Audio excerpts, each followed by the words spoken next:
ಹೆಣ್ಣು ಯಾರು ಕೇಳಿದ್ರೆ ಯಾರು? ಅವಳೇ ಲಾವಣ್ಯ. ಲಾವಣ್ಯ ಬುದ್ಧಿ ಶಕ್ತಿಯನ್ನು ಕಳೆದುಕೊಳ್ಳುತ್ತ ನಿನಗೆ ಯಾವುದು ತಪ್ಪು ಯಾವುದು ಸರಿ ಎಂಬುದಾಗಿ ಸಲಹೆಯ ಸೂಚನೆಯನ್ನು ಕೊಟ್ಟು ಕರಣೇಶು ಮಂತ್ರಿಯ ಸ್ಥಾನವನ್ನು ತುಂಬಿದಂತ ಹೆಣ್ಣು ಯಾರು ಕೇಳಿದ್ರೆ ಯಾರು? ಅವಳೇ ಲಾವಣ್ಯ. ಲಾವಣ್ಯ ಊಟ ಬೇಡ ನಿದ್ದೆ ಬೇಡ ನನಗೆ ಹಠ ಹಿಡಿತದ ನಿನಗೆ ಪ್ರತಿದಿನ ಪ್ರತಿನಿತ್ಯ ತನ್ನ ಕೈಯಾರ ಕೈತುತ್ತನ್ನು ಕೊಡುವ ತನ್ಮೂಲಕವಾಗಿ ಭೋಜೇಶು ಮಾತೆಯ ಸ್ಥಾನವನ್ನು ತುಂಬಿದಂತ ಹೆಣ್ಣು ಯಾರು ಕೇಳಿದ್ರೆ ಯಾರು? ಅವಳೇ ಲಾವಣ್ಯ. ಲಾವಣ್ಯ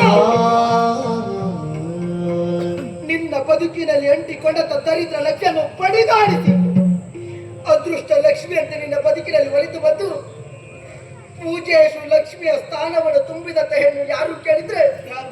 ಅವಳೇ ಲಾವಣ್ಯ. ಪ್ರತಿದಿನ ಹೆಂಡವನ್ನು ಕುಡಿದುಕೊಂಡು ಬಂದು ಪಶುವಿಗೆ ಪಡಿದ ಹಾಗೆ ಅವಳಿಗೆ ಪಡಿದರೂ ಕೂಡ ನೀನು ಮಾಡಿದಂತ ಎಲ್ಲ ತಪ್ಪನ್ನು ಕ್ಷಮಿಸುವ ತನ್ಮೂಲಕವಾಗಿ ಕ್ಷಮೆಯ ದರಿದ್ರಿಯ ಸ್ಥಾನವನ್ನು ತುಂಬಿದಂತ ಹೆಣ್ಣು ಯಾರು ಕೇಳಿದ್ರೆ ಯಾರು? ಅವಳೇ ಲಾವಣ್ಯ.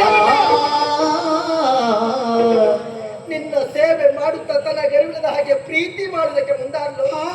ತನ್ನ ಮನವನ್ನು ಮಾತ್ರ ನಿನಗೆ ಅರ್ಪಿಸಿದ್ದಲ್ಲವಣ್ಣ, ಮತ್ತೆ ಮನದ ಜೊತೆಗೆ ತನ್ನ ತನುವನ್ನು ನಿನಗೆ ಅರ್ಪಿಸಿ ಶಯನೇಶು ರಂಭೆಯ ಸ್ಥಾನವನ್ನು ತುಂಬಿ ನಮ್ಮ ಮನೆತನದ ವಂಶ ವಲ್ಲರನ್ನು ತನ್ನ ಉದರದಲ್ಲಿ ಹೊತ್ತಂತ ಹೆಣ್ಣು ಯಾರು ಕೇಳಿದ್ರೆ ಅವಳೇ ಲಾವಣ್ಯ. ಸವೀಣೆ ಭಕ್ತಿಯ ಮೀಟೆ ಹೊಸಗಾನ ಮಾಡಿದೆ ಬಾನಲಿ ಮಂಜಿದ ಶಶಿರ ಮನವ ಬೆಳೆಯುತ್ತೆ. ವಿಕ್ರಮ ಇಷ್ಟು ದಿವಸ ನನ್ನ ಜೊತೆಗಿದ್ದು ನನ್ನ ಸೇವೆಯನ್ನು ಮಾಡಿ ನನಗೆ ಮರು ಹುಟ್ಟನ್ನು ಕೊಟ್ಟಂತ ನನ್ನ ಭಾಗ್ಯ ದೇವತೆಯನ್ನೇ ನನ್ನ ಮನೆಯಿಂದ ಹೊರ ಕಳುಹಿಸಿಬಿಟ್ಟೆನಲ್ಲ.